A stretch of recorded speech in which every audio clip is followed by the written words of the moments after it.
اللہ نے اپنے حبیب کو وجود میں لانا تھا تو 10,000 سال چھانٹی ہوتی رہی، اور 10,000 سال کے بعد اللہ نے اپنے حبیب کو وجود بخشا۔ حلیمہ، یہ تیری لگتا ہے سواری بدل گئی ہے، کوئی بڑی شان والی سواری آئی ہے؟ تو حضرت حلیمہ نے کہا سواری نہیں بدلی، سوار بدل گیا ہے۔ ہم شرفاء تھے، ابو طالب شرافت کے انتہا پر تھے۔ ثم جاء محمد فلم يترك لأحد شرفا۔ ربیع الاول میں سیرت کی بات کرنا جیسے ہم کر رہے ہیں، یہ محمود ہے۔ جس قسم کے طریقے رائج ہو گئے ہیں یہ تو نہیں تھے پہلے۔ آپ کی آمد پر اظہار فرحت یہ پوری امت میں ہے، پوری امت میں ہے۔ السلام علیکم ورحمۃ اللہ۔ بسم اللہ الرحمن الرحیم، والصلاة والسلام علی رسولہ الکریم وعلی آلہ واصحابہ اجمعین، اما بعد۔ اللہ نے اپنے حبیب کو وجود میں لانا تھا تو 10,000 سال چھانٹی ہوتی رہی، اور 10,000 سال کے بعد اللہ نے اپنے حبیب کو وجود بخشا۔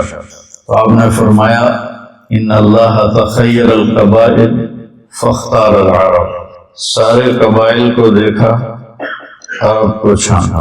ثم تخیر العرب فاختار مضر، پھر سارے عرب کی چھانٹی کی، اس سے بھی چھوٹے سوراخوں والی چھلنی لگائی، اس میں سے مضر کو چھانٹا، باقی پیچھے رہ گئے۔ ثم تخیر مضر، پھر مضر کے لیے اس سے بھی چھوٹے سوراخوں والی چھلنی لگائی۔ فاختار قریش، اس میں سے اللہ نے قریش کو چنا۔ قریش کا نام فہر تھا، فہر بن مالک بن نضر بن کنانہ۔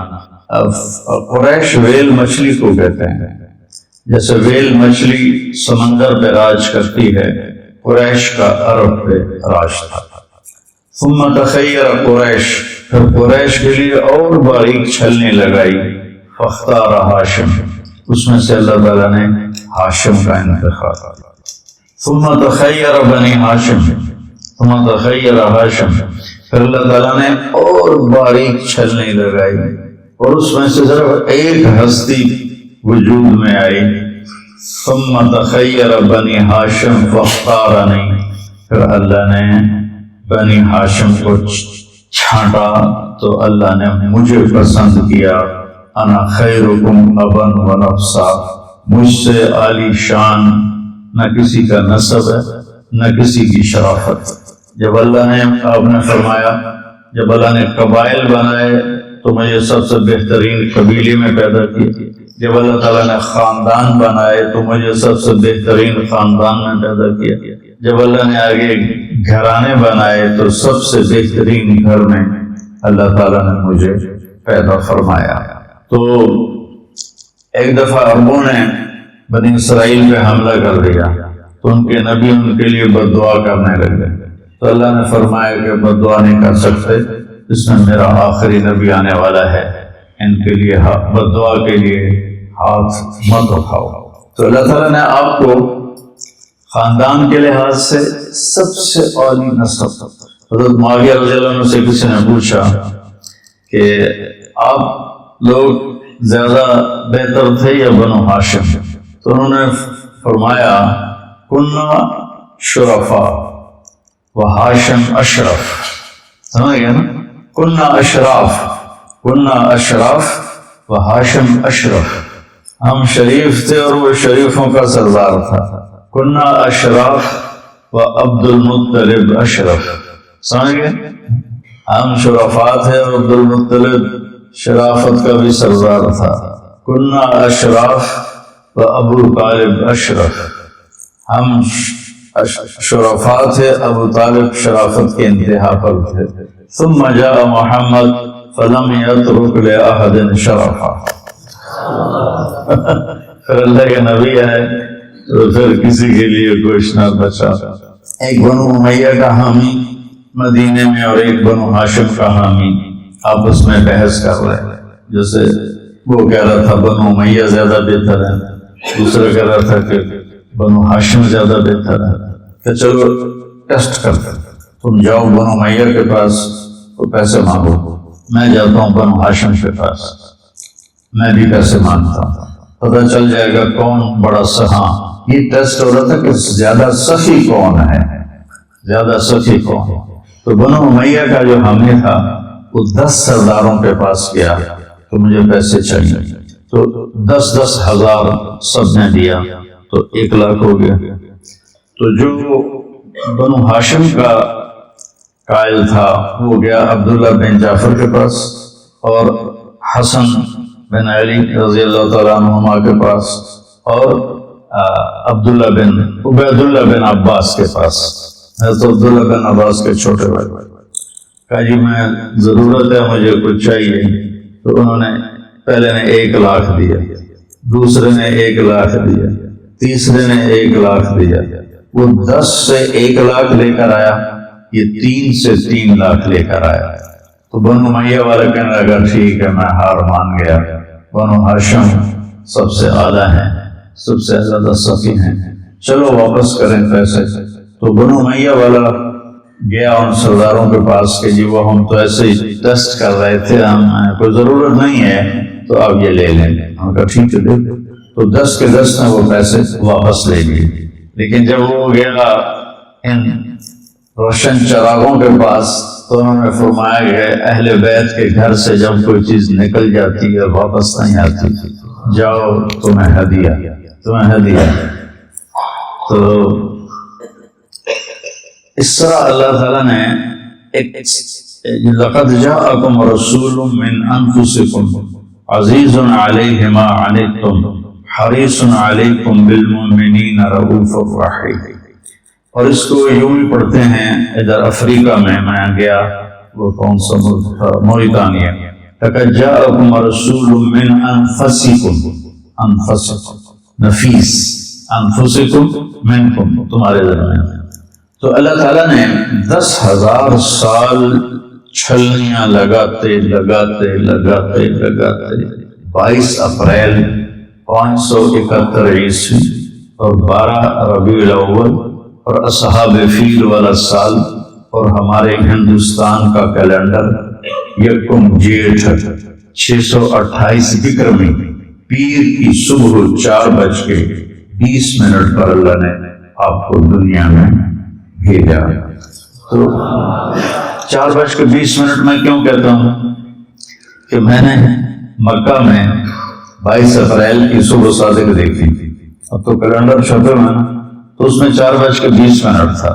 تو علامہ سلیمان منصور پوری رحمہ اللہ تعالیٰ نے جو رحمۃ للعالمین لکھی ہے، انہوں نے بھی 4:20 اس میں لکھا ہے، میں نے وہیں پڑھا، بہت پرانی بات ہے۔ پھر میں نے اس کی تصدیق کی کیلنڈر سے، تو وہ آپس میں مل گیا۔ تو جب آپ پیدا ہوئے تو نوشیروان نے ایک محل بنایا تھا، اس میں پوری پتھر کی اینٹیں نہیں تھیں، پوری چٹان کو کاٹ کے وہ بنایا تھا۔ تو اس کے 14 بڑے کنگرے برج دھڑم سے ٹوٹ کے نیچے گرے، اور 1000 سال سے کسرا کے دربار میں آگ جل رہی تھی، 24 گھنٹے جلتی تھی، اود کی لکڑی سے آگ جلائی جاتی تھی، ایک دم بجھ گئی، اور دریا اور بحیرہ ساوا اس کا پانی ایک دم خشک ہو گیا۔ تو نوشیروان ڈر گیا کہ کیسے گر سکتے، تو اس نے کہا کسی کو بلاؤ جو آسمانی کتابوں کا عالم۔ تو ہیرا عراق کا شہر ایران کے قبضے میں تھا، وہاں عبد المسیح ایک بڑا عیسائی تھا۔ جب ہیرا کا محاصرہ ہوا، وہ باتوں سے باتیں جڑ جاتی، تو حضرت خالد بن ولید امیر تھے، تو عبد المسیح آیا کہ ہم لڑتے نہیں، ہم سے صلح کر لو، اگر صلح نہیں کرو گے نا تو یہ زہر ہے، سم ساعتن، 1 منٹ میں آدمی کی جان لے لیتا ہے۔ خالد بن ولید نے پوچھا یہ کیا ہے؟ کہ یہ سم ساعتن، کہ 1 ساعت سمرا یا گھنٹہ، 1 گھڑی، کہ ایک گھڑی میں یہ انسان کی جان لے لیتا ہے۔ تو خالد بن ولید نے کہا دکھاؤ، اسے دکھایا تو انہوں نے اس کا ڈھکن کھولا، بسم اللہ الذی لا یضر مع اسمہ شیء فی الارض ولا فی السماء وهو السمیع العلیم۔ صحابہ بھاگے روکنے کے لیے، لیکن ان کے پہنچنے سے پہلے وہ سارا پی گئے اور ان کو تھوڑا سا پسینہ آیا اور ٹھیک ٹھاک۔ تو عبد المسیح کہنے لگا جب تک تیرے جیسے لوگ موجود ہیں تمہارے اس سیلابی ریلے کو کوئی نہیں روک سکتا۔ تو یہ عبد المسیح کا واقعہ مجھے یاد آ گیا ہیرا کی وجہ سے۔ ہیرا سے اس کو بلایا، اس نے کہا جی میں تو اتنا نہیں جانتا، میرا ماموں ہے شام میں رہتا ہے، اس کا نام ہے سطیح، تو میں اس کے پاس جاتا ہوں۔ اس کو بھیجا تو وہ سکرات میں تھا، موت کے علامات ظاہر تھیں، تو اس کو ہلایا، یا خال یا سطیح، ماموں جی میں عبد المسیح ہوں۔ جھنجھوڑ کے جب انہوں نے اس کو دیکھا تو کہنے لگے بعثک ملک بنی ساسان لارتجاس الایوان وخمود النیران وقموز بحیرۃ صاوا۔ مجھے پتہ ہے تمہیں ایران کے بادشاہ نے بھیجا ہے کہ 14 برج گر گئے، جلتی آگ بجھ گئی، بحیرہ صاوا خشک ہو گیا۔ تو کہا اخبر وإذا ظہر صاحب الحراوہ وکثرت التلاوہ وفاضت وادی السماوہ وغادت بحیرۃ صاوا فلیس الشام لسطیح شاما ولیس العراق لعبد المسیح مقاما۔ کہا دیکھو جب عصا والا شخص ظاہر ہوگا اور اس کی کتاب کی تلاوت کثرت سے ہوگی اور بحیرہ صاوا خشک ہو جائے گا، وادی سماوا پانی سے بھر جائے گی، تو پھر شام میرا شام نہیں اسی کا ہوگا، اور عراق تیرا عراق نہیں وہ بھی اسی کا ہوگا۔ پیدائش پر یہ اور جتنے بت جہاں تھے پوری دنیا میں دھڑم سے گرے اور منہ کے بل زمین پر سارے کے ساتھ۔ تو اس نے واپس آ کر کہا کہ وہ کہہ رہا ہے کہ ہاں ایک بات بھول گئی کہ 14 برج نوشیروان کے بعد 14 بادشاہ آئیں گے اور پھر اس کی سلطنت ختم ہو جائے گی۔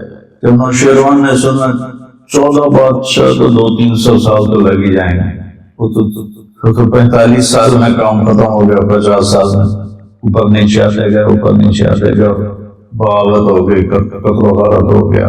تو جب آپ پیدا ہوئے تو بچے کے ساتھ گندگی ماں کے پیٹ سے نکلتی، ایک قطرہ گندگی کا باہر نہیں نکلی۔ بچے کے جسم پر گندگی ہوتی ہے، ایک ذرہ گندگی کا نہیں تھا، جیسے کسی نے غسل دیا ہو اور غسل کر کے باہر بھیجا۔ ہم ختنہ باہر بچے کا جب پیدا ہوتا ہے کرواتے ہیں، آپ ختنے سمیت ماں کے پیٹ سے باہر آئے، پھر آپ کی بچے کی یہ ناف ماں کی آنکھ سے جڑی ہوتی، اس کو باہر آ کر کاٹتے ہیں۔ ولدہ مختونا مختور السرہ، آپ کی ناف ماں کی آنکھ سے پیٹ سے ہی جدا تھی، اور آپ کا ختنہ ماں کے پیٹ سے ہوا تھا، اور پورے کمرے میں خوشبو پھیل گئی۔ عبد الرحمن بن عوف کی والدہ آپ کی دائی تھی اس وقت، تو انہوں نے دیکھا تو حیران پریشان، ختنہ ہوا ہے، ادھر ناف کٹا ہوا ہے، ادھر گندگی کوئی نہیں دھلایا ہے، ادھر ساری خوشبو پھیل رہی ہے، یہ کون ہے؟ آمنہ تیرے بچے کا کوئی عجب ہی حال ہے، اور ایسے پہلو میں لٹایا، تو جو ہی آپ کو پہلو میں لٹایا تو آپ نے کروٹ بدلی اور سجدے میں سر رکھ دیا اور ایک لمبا سجدہ کیا۔ اتنی عمر کا بچہ تو ہل نہیں سکتا، تو آپ نے پوری کروٹ بدلی اور سجدے میں سر رکھا۔ لمبے سجدے کے بعد یہ ہاتھ کا سہارا لیا اور اپنے سینے کو یوں اٹھا لیا جیسے کوئی مضبوط بچہ اٹھاتا ہے، ایسے اٹھایا، پھر اس انگلی کو اس ہاتھ کو اوپر کیا، اس انگلی کو سیدھا کیا۔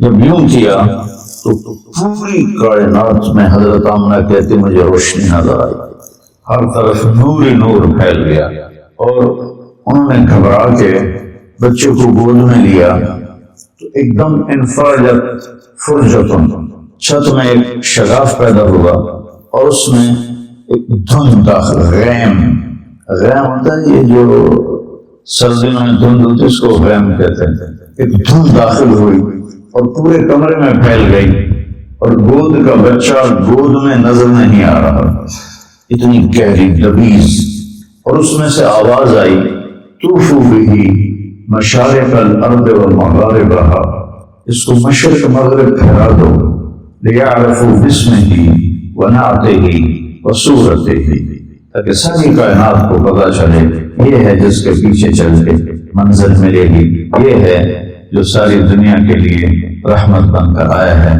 وآتوہ خلق آدم، سے آدم کے اخلاق دو، ومعرفت شیس، اور شیس کی معرفت دو، وشجاعت نوح، اور نوح علیہ السلام کی شجاعت دو، وخلت ابراہیم، ابراہیم علیہ السلام کی دوستی دو، واستسلام اسماعیل، اسماعیل علیہ السلام کی قربانی دو، وفصاحت صالح، صالح علیہ السلام کی فصاحت دو، وحکمت لوط، اور لوط علیہ السلام کی حکمت دو، وحب دانیال، اور دانیال علیہ السلام کی محبت دو، وشدت موسیٰ، اور موسیٰ علیہ السلام والی شدت دو، وجہاد یوشع، یوشع علیہ السلام والا جہاد دو، وطاعت یونس، یونس علیہ السلام کی اطاعت دو، ولحن داؤد، اور داؤد علیہ السلام کی مٹھاس دو، میٹھا ہو آپ کی جو لحن تھا، لحن داؤدی وہ دو، وزہد عیسیٰ، اور عیسیٰ علیہ السلام جیسا زہد دو، وَأَغْمَسُوهُ فِي أَخْلَاقِ النَّبِيِّينَ، اور سارے نبیوں کے اخلاق اس بچے میں ڈال دو۔ پھر ایک دم بادل چھٹا اور آپ گود میں تھے، اور آپ کا چہرہ سے نورانی منور روشن تھا۔ تو عرب کی عادت تھی کہ بچوں کو باہر بھیجتے تھے، ان کے لیے مکہ شہر تھا، آج کے لحاظ سے تو چھوٹی سی بستی تھی، تو وہ آگے پہاڑوں میں بھیجتے تھے، ایک تو زبان فصیح ہو، اس میں کوئی ملاوٹ نہ ہو، ایک تو اللہ نے یہ واحد ملک ہے جس میں دریا کوئی نہیں، اتنا بڑا ملک دنیا میں واحد ارض الحجاز ہے، تین طرف سمندر ہونے کے باوجود دریا کوئی، اور پہاڑوں کی بناوٹ ایسی ہے کہ مونسون ہوائیں ٹکرا کے واپس لوٹ جاتی ہیں، بارش نہیں ہوتی، گویا کہ آخری نبی کے لیے زمین تیار کی جا رہی ہے، اِنَّا سَنُلْقِي عَلَيْكَ قَوْلًا ثَقِيلًا، تو اس کے لیے تیار تو ہونا پڑے گا، جیسے یہ پہلوان ویٹ اٹھانے کے لیے پھر طاقت لگاتے آگے بڑھتے ہیں، تو ماحول ایسا دیا گیا جس میں مشقت کے سوا کچھ نہ تھا۔ تو قبیلہ بنو سعد سے آئیں وہ خواتین، تو حضرت حلیمہ کی جو ڈاچی بھی کمزور، اونٹنی بھی، اور گدھی بھی کمزور، جس پر وہ اونٹنی پر سامان تھا، گدھی پر وہ سوار تھی، اور ان کے خاوند ابو کبشہ ساتھ پیدل چل رہے تھے۔ تو اس دن 10 بچے پیدا ہوئے مکے میں، تو لینے کے لیے جو عورتیں آئیں سب نے آپ کو دیکھا اور یتیم سمجھ کے چھوڑ دیا، اور باقی 9 لے لیے۔ جب حضرت حلیمہ پہنچی تو دیکھا یتیم ہے، انہوں نے بھی چھوڑ دیا، سارا مکہ ڈھونڈ لیا، کوئی بچہ نہیں ملا، تو اللہ تعالیٰ نے انہیں کے نصیب میں لکھا تھا۔ تو ابو کبشہ کہنے لگے کہ حلیمہ خالی ہو جانے سے بہتر ہے یتیم کو لے لو، چلو کوئی برکت ہی ہو جائے گی اس کی، کوئی خدمت ہو جائے گی اس کی۔ ایک تو جس سال آپ پیدا ہوئے پوری دنیا میں جہاں انسانیت آباد تھی، اللہ نے ہر ماں کو بیٹا دیا، بیٹی دی، ساری دنیا سب کے بیٹے ہوئے، سب کو اللہ نے بیٹے دی۔ اور دادا نے آپ کا نام رکھا محمد، جس کی تعریف کی جائے، ماں نے نام رکھا احمد، جو تعریف کرنے والا، ماں کا نام آمنہ، جو امن کی علامت، والد کا نام عبداللہ جو عبدیت کی علامت، خاندان کا نام ہاشم، ہاشم کا نام عامر تھا۔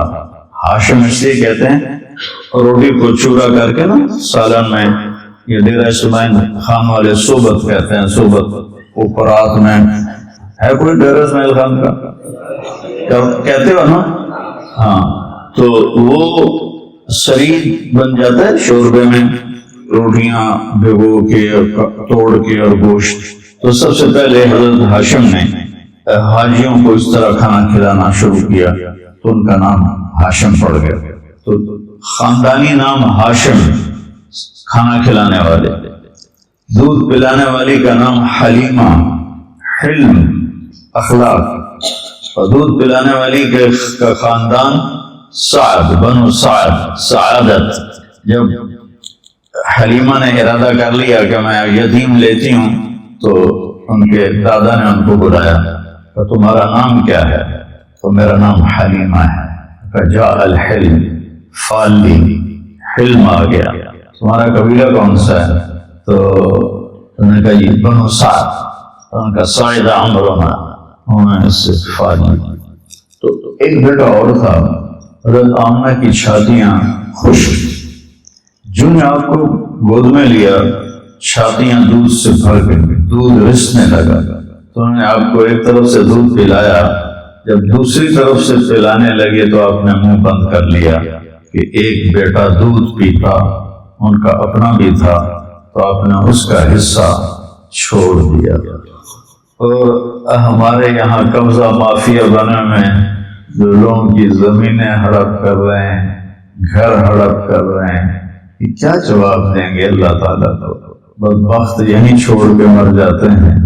اجل ہی نے چھوڑا نہ کسرا نہ دارا، اسی سے سکندر صفاتے بہارا، ہر ایک لے کے کیا کیا نہ حسرت سے دارا، پڑا رہ گیا سب یہیں ٹھاٹ سارا، جگہ جی لگانے کی دنیا نہیں ہے، یہ عبرت کی جا ہے تماشا نہیں۔ آپ ابھی اپنے شعور میں نہیں ہیں اور اپنے بھائی کا حصہ چھوڑ دیا۔ تو رات ہو گئی تھی، اونٹنی میں دودھ کا قطرہ نہیں تھا، تو حضرت حلیمہ رضی اللہ عنہ کہنے لگی ابو کبشا کوشش کرو کوئی 2-4 قطرے نکل آئیں تو کچھ ہمارا پیٹ بھر جائے۔ صبح جب گئے، رات کا اندھیرا، اونٹنی کو جب تھنوں کو ہاتھ لگایا تو وہ مشکیزے کی طرح نیچے لٹکے ہوئے تھے۔ ایک گلاس کیا پورا برتن انہوں نے دودھ سے بھر لیا۔ جب لے کر آئے تو حلیمہ کہنے لگی یہ کہاں سے؟ اونٹنی سے۔ کہا نہیں یہ اس کی برکت سے۔ دونوں نے پیٹ بھر کر کے پیا۔ صبح جب چلنے لگے تو حضرت حلیمہ نے آپ کو گود میں لے کر اس پر گدھی پر سوار ہوئے تو ایک دم گدھی نے منہ موڑا اور حرم شریف کی طرف منہ کر کے یوں سجدے میں سر جھکایا، یوں پھر سر اٹھایا اور پھر یوں سجدے میں سر اپنا دے دیا، پھر سر اٹھایا اور پھر یوں سجدے میں دیکھی، اللہ کا شکر ادا کرتے ہوئے۔ 24 گھنٹے پہلے ان کے قافلے کی عورتیں روانہ ہو چکی تھی۔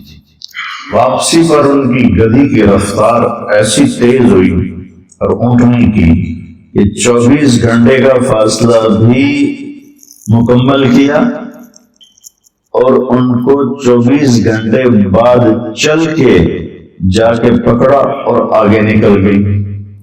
تو عورتیں کہنے لگیں کہ ان لأتان آمنۃ لشأنا، آمنہ حلیمہ، ان لأتان حلیمۃ لشأنا حلیمہ، یہ تیری لگتا ہے سواری بدل گئی ہے، کوئی بڑی شان والی سواری آئی ہے۔ تو حضرت حلیمہ نے کہا سواری نہیں بدلی، سوار بدل گیا ہے۔ ان لہذا الراکب لشأنا، اس سوار ہونے والے کی شان ہے، کھوتی تو ہوئی ہے بیچاری۔ لقد جاءکم رسول من انفسکم،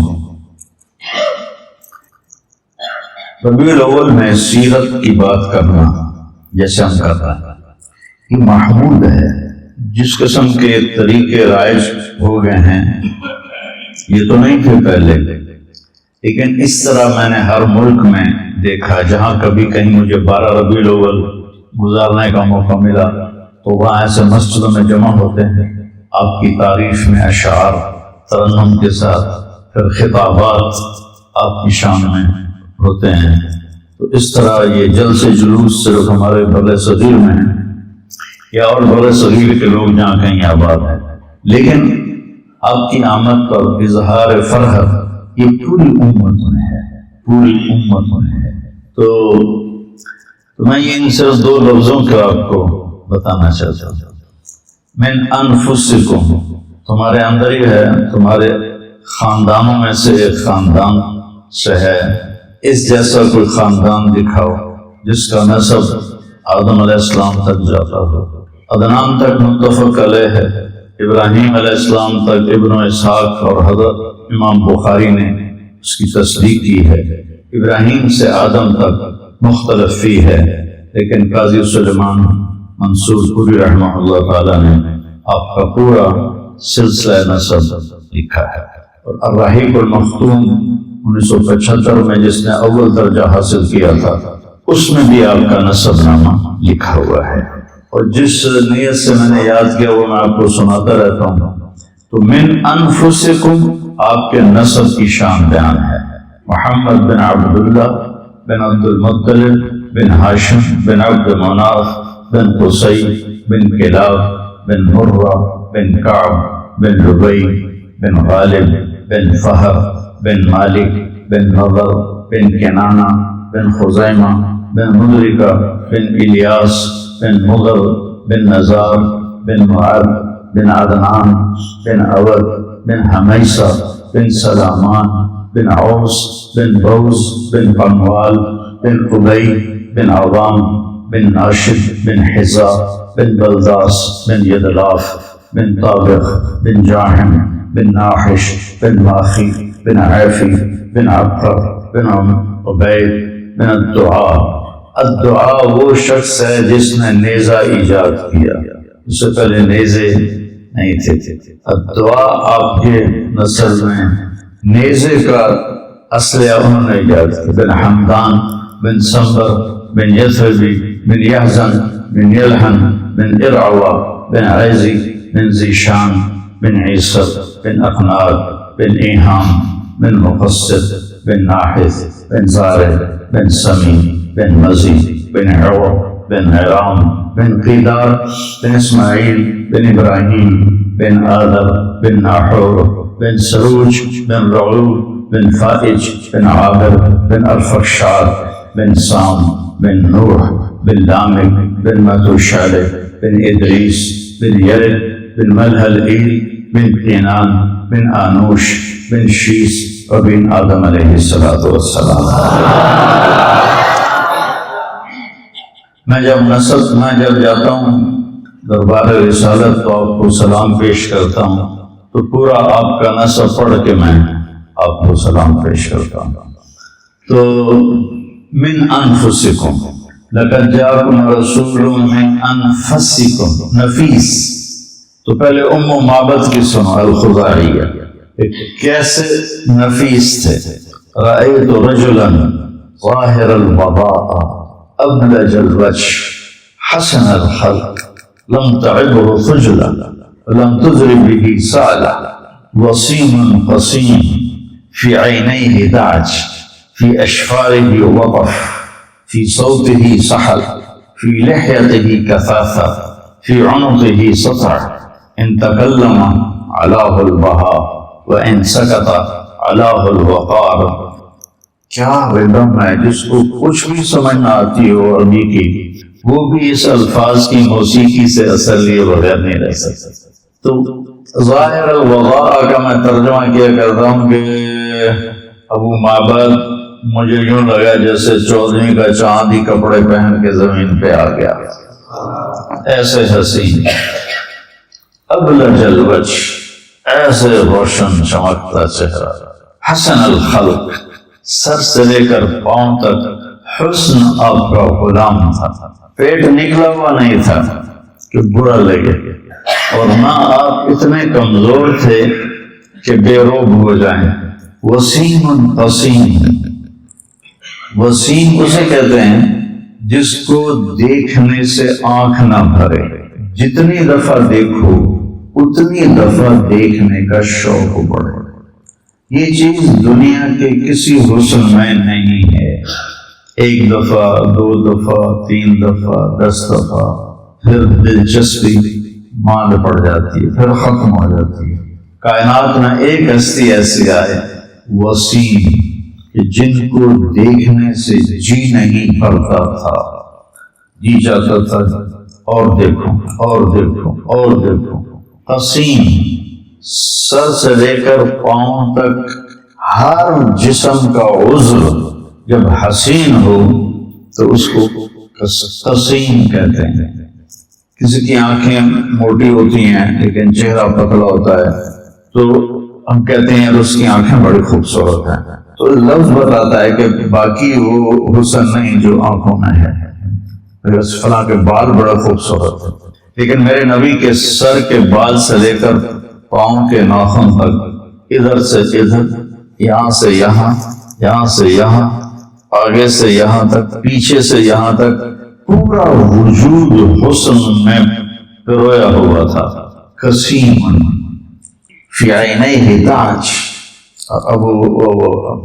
ہندو بن ابی حالہ کہتے ہیں ادعج، آنکھیں سیاہ، پتلی سفید، پتلی سیاہ اور آنکھوں کی سفیدی، ادعج، اکحل، سرما لگا ہوا بغیر سرما لگائے ہوئے، اشکل، سرخ لکیریں ڈورے آنکھوں میں، اہدب، یہ پلکیں بڑی لمبی اور دراز، یہ عورتیں نا مصنوعی پلکیں لگاتی ہیں، کہیں جانا ہو کسی فنکشن پہ تو وہ موٹی موٹی نظر آتی ہیں، پتہ لگ جاتا ہے مصنوعی ہیں۔ تو میرے نبی کی پلکیں خود ہی لمبی تھیں جو آنکھوں کو اور حسین بنا دیتی ہیں، چہرے کو اور حسین بنا دیتی ہیں۔ ابرق، انجل، اکحل، احور، اہدب، اشکل، ادعج، یہ سارے میرے نبی کی آنکھوں کے صفات ہیں، جس کا مطلب ہے کہ کائنات میں ایسی آنکھ کسی کی نہیں بنے۔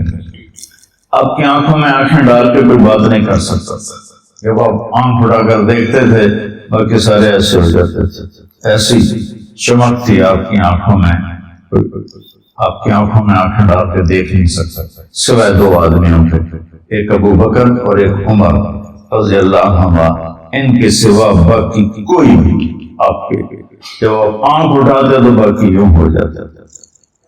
فی صوت ہی سحل، آواز میں ایک روح اور ایک کشش اور ایک موسیقی۔ طفیل دوسی جب مکے میں آئے تو ان سے کہا گیا ایک جادوگر ہے، اس کی سننا نہیں ورنہ اثر ہو جاتا ہے، انہیں کانوں میں روح ڈال لی، انہیں سنی نہیں۔ تو وہ طواف کر رہے تھے تو آپ نماز پڑھ رہے تھے تو نظر پڑی چہرے پر، کہنے لگی یہ کون ہے؟ وسیم، آنکھ کھچتی، وہی ہے جادوگر۔ کہنے لگے میں سوچ میں پڑ گیا یہ چہرہ جادوگر کا نہیں ہو سکتا، اور میں عقل مند آدمی ہوں، قبیلے کا سردار ہوں، میں سنوں گا ٹھیک ہوگی تو لے لوں گا، غلط ہوگی تو چھوڑ دوں گا۔ تو طواف سے فارغ ہو کر آئے تو آپ نماز سے فارغ تھے، آ کر بیٹھنے لگے، کانوں سے روح نکالی، ما تقول یا محمد، کیا بات کرتے ہو تم؟ تو آپ نے کہا ان الحمد للہ احمدہ واستعینہ واؤمن بہ واتوکل علیہ من یہدہ اللہ فلا مضل لہ ومن یضللہ فلا ہادی لہ۔ تو ان پر لرزہ طاری ہو گیا کہ فقد بلغنا قاموس البحر، تیرے چند جملوں نے 7 سمندر پی لیے ہیں، دوبارہ تو سناؤ۔ آپ نے پھر سنایا، انہوں نے کلمہ پڑھ لی۔ فی صوت سحر، آواز ایسے کھینچتی تھی۔ فی لحیتہ کثافہ، داڑھی بڑی حسین خوبصورت، یعنی داڑھی اور سر میں 20 سفید بال تھے یا 14، دونوں روایت ہے۔ فی عنقہ سطح، لمبی گردن، لمبی گردن حسن کا ایک بہت بڑا نمونہ ہوتا ہے جس کی گردن لمبی ہوئی۔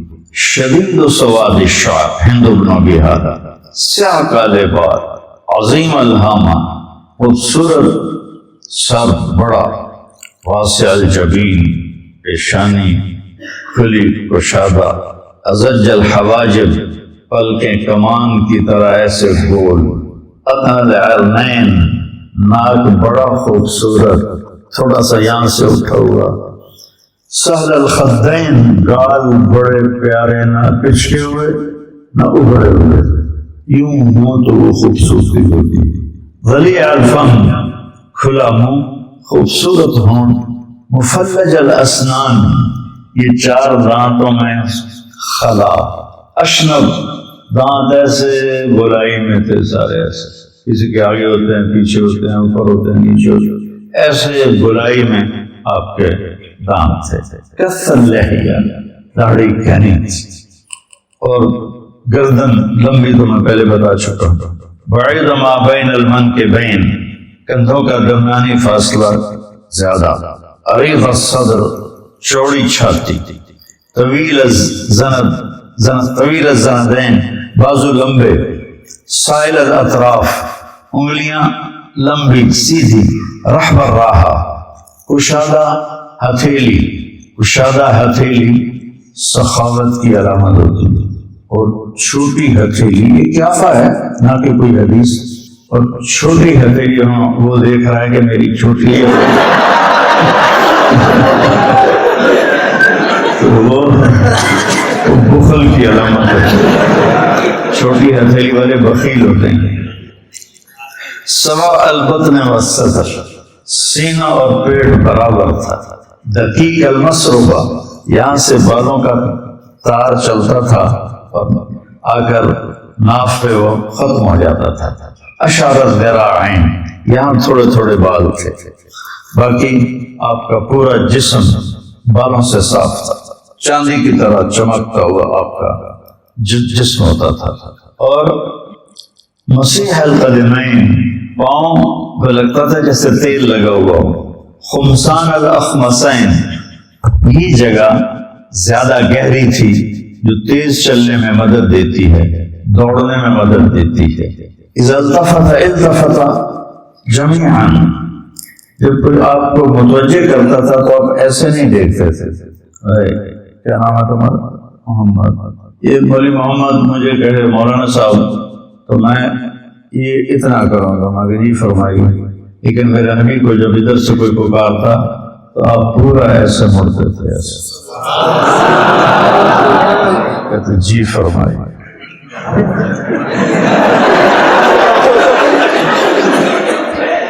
ادھر سے کوئی پکارتا تھا تو آپ دیکھو اپنے نبی کی مشقت، آپ پورا اس کی طرف ایسے مڑتے تھے، پھر کہتے تھے جی فرمائیے، اور آپ قدم چھوٹے اٹھاتے تھے، لمبے لمبے قدم اٹھانے سے چال بے روب ہو جاتی ہے، چھوٹے قدم اٹھاتے تھے اور ان میں تیزی ہوتی تھی، آپ چلتے تھے صحابہ پیچھے دوڑتے تھے، آپ کی چال میں اتنی تیزی تھی۔ من انفسکم کون بیان کر سکتا ہے نبی کی صفات کو، جیسے اللہ ناقابل بیان ہستی ہے، میرا نبی بھی ناقابل بیان ہستی ہے، کون آپ کی صفات کو بیان کر سکتا ہے کہ اللہ نے اپنی پسند کا بنایا، وہ ہے نا وَأَحْسَنَ مِنْكَ لَمْ تَرَ قَطُّ عَيْنِي وَأَجْمَلَ مِنْكَ لَمْ تَلِدِ النِّسَاءُ۔ حسن کہتے ہیں جسمانی خوبصورتی کو، اور جمال کہتے ہیں خاندانی شرافت کو، ہم دونوں کو مطلب خوبصورت لیتے ہیں تو آپ دیکھیں چناؤ وَأَحْسَنَ مِنْكَ لَمْ تَرَ قَطُّ عَيْنِي، یہ چونکہ آنکھ سے نظر آتا ہے، ٹھیک ہے، تو یہاں آنکھ کا لفظ آیا، وَأَجْمَلَ مِنْكَ لَمْ تَلِدِ النِّسَاءُ، اور جمال کا تعلق نسب سے ہے تو وہاں کسی ماں نے تیرے جیسا جنا نہیں، خلقت مبرئا من كل عیب، آپ ہر عیب سے پاک پیدا ہوئے، كأنك قد خلقت كما تشاء، آپ جیسے آپ نے اپنے آپ کو چاہا ویسے اللہ نے آپ کو بنا دی، سبحان اللہ۔ تو اپنے نبی کی سیرت پڑھو، ہاں آپ کی دنیا سے جاتے ہوئے 2 الفاظ تھے، پیغام بھی آ جائے، یہ تو تھوڑی سی آپ کی جھلک تھی جو میں آپ کے سامنے میں نے پیش کر دی۔ آپ نے دنیا سے جاتے ہوئے 2 لفظ بولے تھے، الصلاۃ وما ملکت ایمانکم، میری امت ایک نماز نہ چھوڑنا اور ایک غریبوں پہ ظلم نہ کرنا، اپنے نوکروں پہ حقوق اللہ حقوق العباد، پورا دین 2 لفظوں میں بیان کر دیا۔ حقوق اللہ نماز، حقوق العباد کسی پہ ظلم نہ کرنا، تو پورے دین کو 2 جملوں میں بیان کر دیا۔ تو ایک نماز اپنے خوبصورت بناؤ، نماز کو نا بنا سنوار کے پڑھو، تو آہستہ آہستہ آہستہ آہستہ آہستہ اللہ تعالیٰ آپ کو نماز کی مٹھاس نصیب فرما دے۔ اس میں اللہ نے مٹھاس رکھی ہے، لذت رکھی ہے، حوائج ضروریات کا پورا ہونا اس میں اللہ تعالیٰ نے رکھا ہے۔ فصل فإن فی الصلاۃ شفاء۔ ابو ہریرہ، آپ نے فارسی کا ایک جملہ بولا ہوا ہے، ابو ہریرہ درد در شکم، پیٹ میں درد ہے؟ ان کا جی ہاں، قم فصل فإن فی الصلاۃ شفاء۔ ہمارے بہت سے زیادہ جن کو بخار چڑھ جاتا ہے تو وہ انگریزی کا لفظ بھی نہیں بولتے، یہ کافروں کی زبان ہے، ہم نے نہیں بولنی، موبائل انہیں کا ہاتھ میں ہوتا ہے لیکن زبان ان کی نہیں بولنی۔ ایسی احمقانہ حرکتیں ہیں۔ میرے نبی اس وقت فارسی سب سے بڑے طاقتور تھے، اب ان کی زبان درد در شکم، قم فصل فإن فی الصلاۃ شفاء۔ بیٹا ایک ایک آپ نماز پڑھتے ہو، آپ نماز کو بنا کے پڑھو، آپ کو اللہ اس کی حلاوت نصیب فرمائے۔ اور دوسرا میرے نبی نے فرمایا کسی پہ ظلم نہ کرو، کسی پہ زیادتی نہ کرو۔ 2 گناہ ایسے ہیں جن کی سزا دنیا میں شروع ہو جاتی ہے، ایک ظلم اور ایک ماں باپ کی نافرمانی، اس پر دنیا میں ہی پکڑ شروع ہو جاتی ہے، آخرت کی آگے پکڑ۔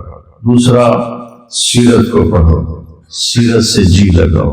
میں نے جتنا آپ کو بیان کیا ہے، میں کوئی پڑھ کے نہیں ہوں، جو پڑھا تو جاتا نا، لیکن جب میں نے پڑھا تھا تو دل دے کے پڑھا تھا، تو مجھے پتہ بھی نہیں ہوتا اور کہاں سے چیزیں جڑ کے سامنے آ جاتی ہیں۔ سیرت کو پڑھو، آپ کو زندگی گزارنے کا پتہ چلے کہ زندگی گزارنے کیسے ہے۔ اور عبادات میں نماز پر کوشش کیا کہ نماز خوبصورت بناؤ، نماز اچھی بناؤ، اور قرآن کو پڑھو، تو انشاءاللہ آپ کی زندگی میں ایک بہار آئے گی۔ ٹھیک ہے؟